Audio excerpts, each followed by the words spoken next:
It's not really the central banks that are the problem. I mean, they're part of the problem, but the real problem is that we've given the power to create money to the same banks that caused the financial crisis. We put our paychecks and savings into a bank account and draw from it as we need it. The banks are custodians of our money. Right? Wrong. It is now the property of the bank on their balance sheets. They can do just about anything they want with it. For example, create new money. Here's how. Your bank account shows $100, but the bank only holds $3 and loans $97 to Bob to buy something.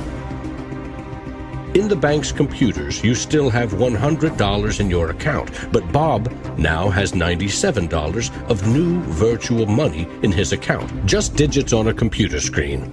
There's no cash, no gold, or anything else backing up the new numbers in Bob's account. Just his promise to pay it back. This is new money created as debt.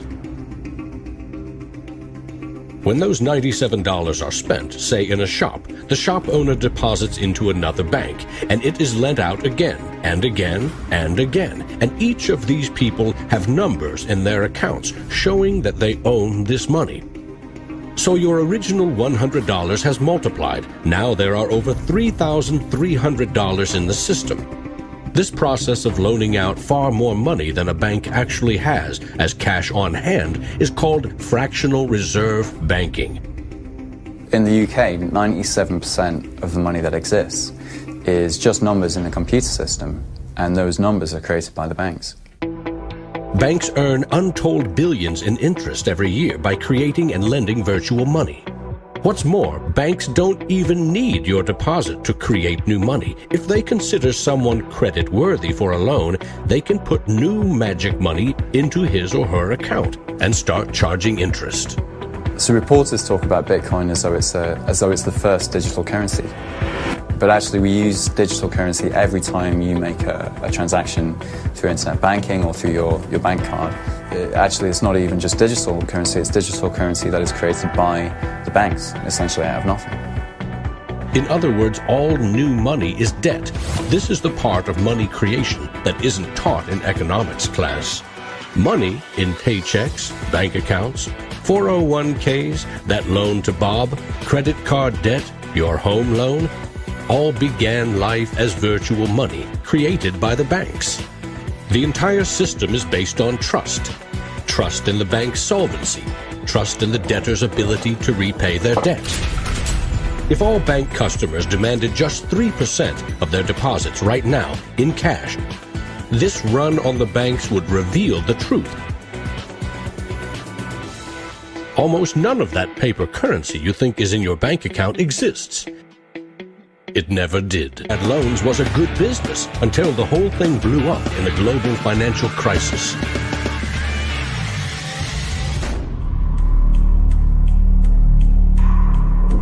The magic money machine destroyed 30 million real jobs. The United States alone lost $16 trillion in household wealth, and the banks foreclosed on more than 1 million homes.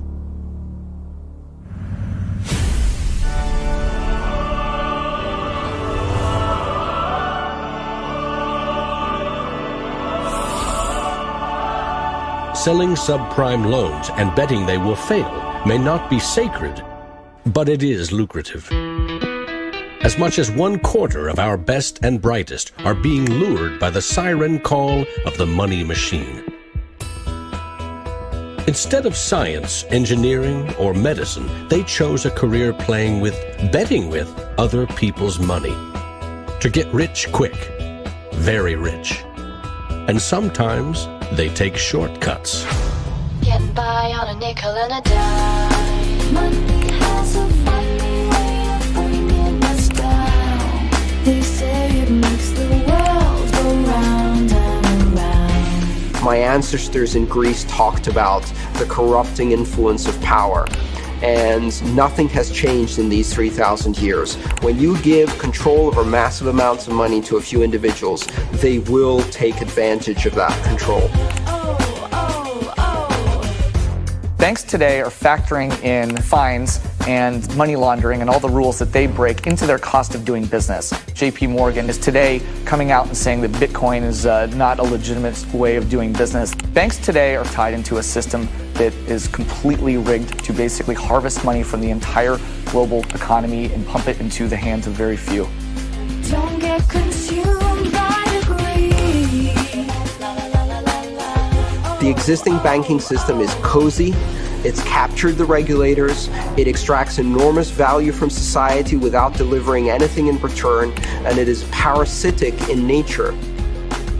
The banks play a very pivotal role in an economy. You look at any successful economy, it has successful banks. There's a very close correlation with banking profits and the economy as a whole. In medieval Europe, a banker who couldn't repay depositors was hanged. Today, that same banker would get bailed out, paid bonuses, and enjoy some tax benefits too. To date, no senior U.S. banking executive has been charged for selling the bad loans that fueled the Great Recession.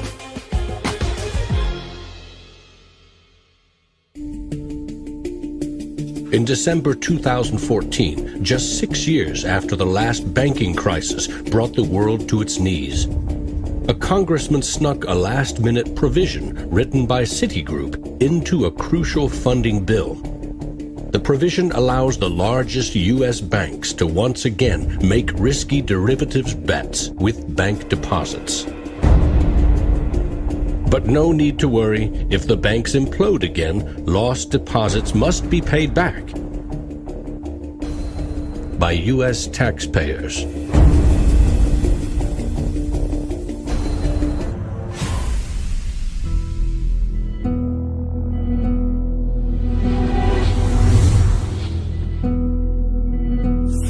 At a hackers convention in the Netherlands, there was a young hacker there who used the alias of Satoshi Nakamoto. And he talked to a friend of mine, and he identified the Liberty Dollar and me as inspiring him to create a new currency. Bernard von Nothaus's arrest for creating private money may also have inspired Bitcoin's inventor to keep a lower profile, publishing the invention under an alias and vanishing. Part of me is interested to know who Satoshi is. Maybe that's part of the mystique of the story. It's completely irrelevant to the functioning of Bitcoin because we have the code to read, but it would be kind of fun to know. Who is Archimedes?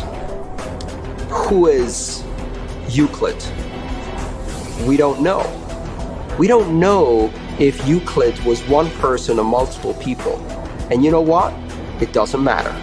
Euclidean geometry works whether I know who Euclid was or not, whether Euclid was a moral and good person or whether he was a corrupt plutocrat and a bastard. Science and mathematics have essential truth that stands alone, irrespective of its inventors and irrespective of their motives. Well, Bitcoin is a system based on mathematical truths, and these mathematical truths stand alone. We can read the source code in Bitcoin and understand it, and it will be true whether Satoshi Nakamoto is a man, a woman, a collection of individuals, a government agency, or aliens from the future. Bitcoin is digital currency and computer software. Capital B Bitcoin is the shared code that creates a global payment network using computers connected to the internet. Bitcoins are virtual currency, digital money created, stored, and exchanged on that network. But unlike virtual dollars created by a banker, this new currency was created with math by an anonymous inventor. Bitcoin is an open-source software protocol like much of the code supporting the internet and email. Open source means anyone, everyone can use the protocol. No one person or company can control it. Every change to the software is public, open, and transparent. The code was first developed by Satoshi. Then there were dozens, now hundreds, of programmers constantly collaborating to improve Bitcoin's features and security. So what makes Bitcoin a breakthrough? It tackles an ancient human dilemma and solves a computer science problem. Any shared information or data can be flawed, corrupted. Anything can be faked.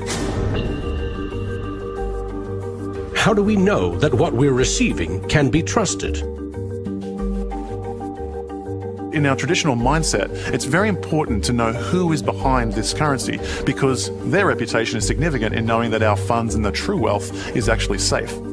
In finance, we rely on trusted third parties like banks, credit card companies, remittance services. They keep track of money as it moves from one account to another, and they charge us handsomely for it.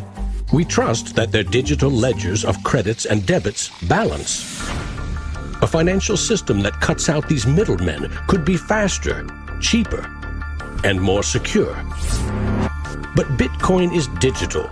Music and movies are easily pirated, copied, stolen. How can a digital currency retain value if anyone can make 1 million copies? The answer is at the core of Satoshi's invention. A Bitcoin is not a file on a computer. It's an entry in the publicly distributed database called the blockchain. Just as the Medici kept a ledger of credits and debits, today's banks record each transaction as a plus and minus in their ledgers. Now we call them databases. Bank accounts are replaced by a digital wallet that you alone control. Bitcoin's ledger is the blockchain, a record of every Bitcoin in existence and every Bitcoin transaction ever made.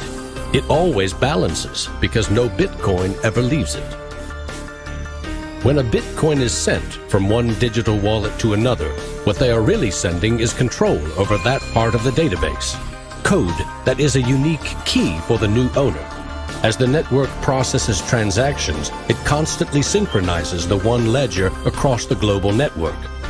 Each computer or Bitcoin miner has a complete and identical copy. And because the blockchain is public, it cannot be controlled by any one person or computer. Owners of the Bitcoin mining computers are rewarded with new Bitcoins for processing transactions and keeping the network secure.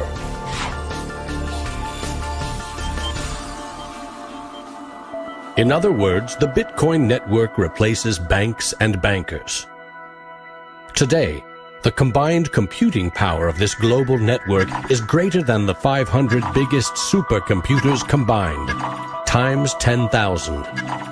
And because every transaction is verified and recorded by the network, a Bitcoin cannot be forged. Digital currency cannot be debased with cheap metals or printed by the billion at will. Too much currency can unleash a monster, skyrocketing prices, trillion-dollar bills that can't buy a loaf of bread. There's a big movement in the U.S. demanding that the Fed be audited so we can find out what they're doing. Nobody really knows how many dollars are in existence, for example. Ben Bernanke created several trillions of dollars over the last several years, but nobody really knows where they landed. At any time, for any reason, the central banks can print as much money as they want. They call it fancy things like quantitative easing. And when they do that, it makes the dollars or euros or yen that you and I have worth less. So if the world starts using Bitcoin as their currency, it can't be controlled by